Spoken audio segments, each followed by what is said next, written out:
Hello, welcome to our channel. I'm Fred. I'm Amanda.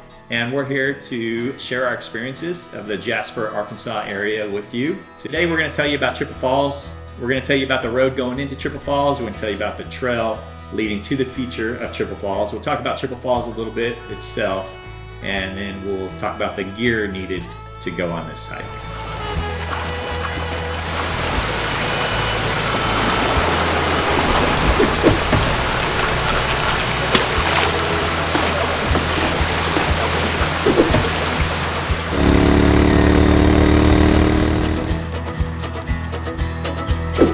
So most of the locals call it Twin Falls. The Triple Falls is kind of a newer name because of the confusion between the Richland Creek, which is also in Newton County area.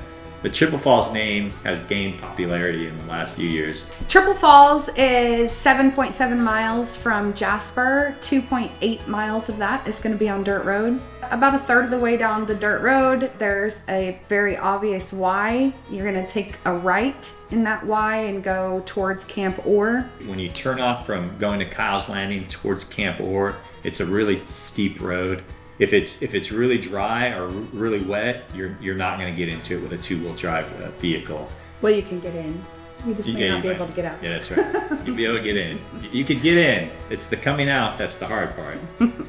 So if you do have a two-wheel drive vehicle and you feel like the conditions are great and you feel like you can do it, by all means, give it a shot.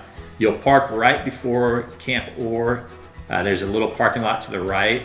It is a busy hike. It's a nice, easy, short, big reward hike. So it is busy. So you have to find a parking spot.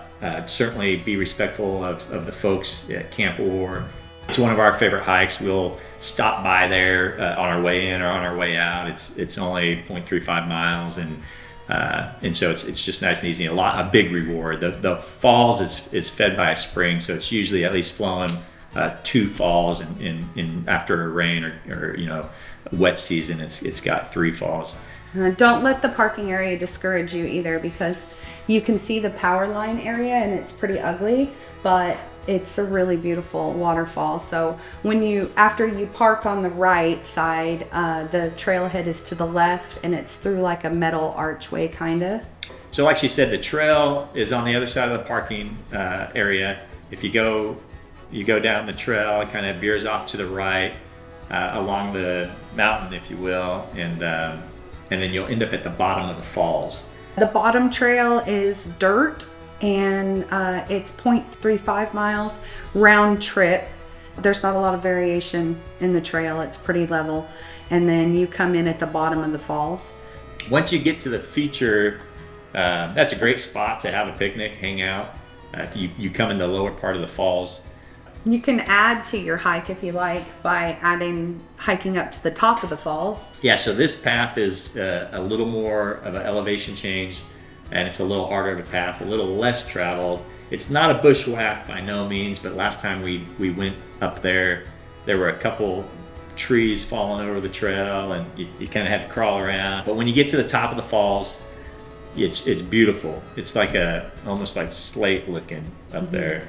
It is cool to go up there and just check out the spring. There's not a lot of waterfalls where you get to see where the water's coming out. It literally looks like it's coming out of the bottom of the mountain, if you will. And so it's a pretty neat little thing. And when you get up there, you'll see you get up on the top of the falls. You kind of go across the falls. You'll see another trail kind of straight ahead, and that trail leads you to the top of the spring. It's our follow the water.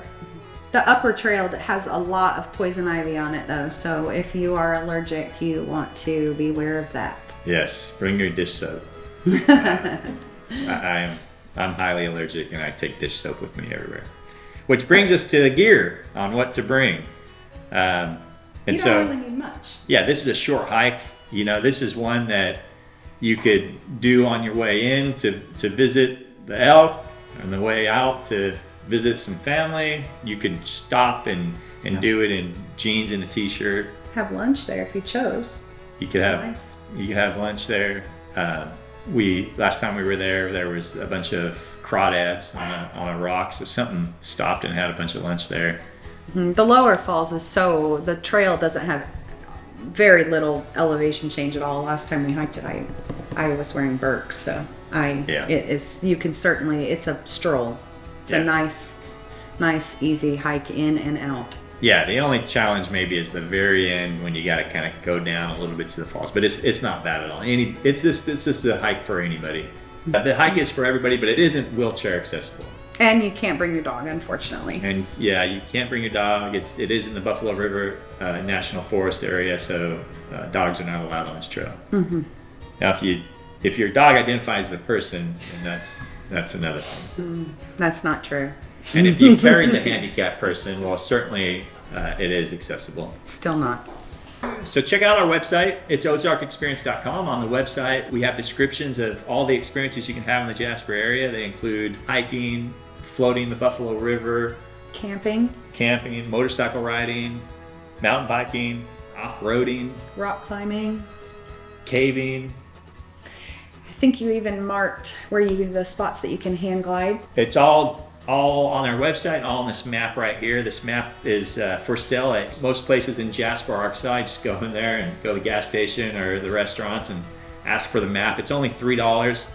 Once you open up the map, you'll notice that there's QR codes everywhere on the map. So if you wanted to get to, let's say, elk watching. Hey, elk watching, where is that? You can go over here, scan the QR code to the elk watch. The website will come up and it'll say, hey, wildlife viewing, the elk herd in Arkansas. For directions to the elk area, click here. And so you can click the directions, boom, it loads it in Google Earth, press start. Head southeast toward East 15th Street. Well, there's not a lot of maps of the area, and that's why we decided to help everybody put this map out. But we've got a lot of the new Newton County 911 roads on it.